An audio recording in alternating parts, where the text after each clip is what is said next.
A vida nem sempre é fácil, mas há um motor chamado coração, um seguro chamado fé e um condutor chamado Deus.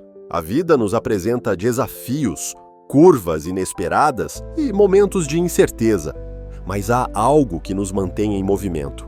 Um coração que pulsa esperança, uma fé que nos segura nos momentos difíceis e uma força maior que nos guia em cada passo.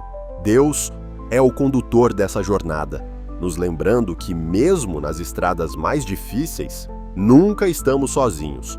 Confie no caminho, mantenha a fé e siga em frente, pois há sempre algo grandioso esperando logo à frente. Se essa mensagem te ajudou de alguma forma, curta e siga o perfil para acompanhar mais conteúdos. Achou que outra pessoa deveria ouvir isso? Compartilhe com ela. Muito obrigado!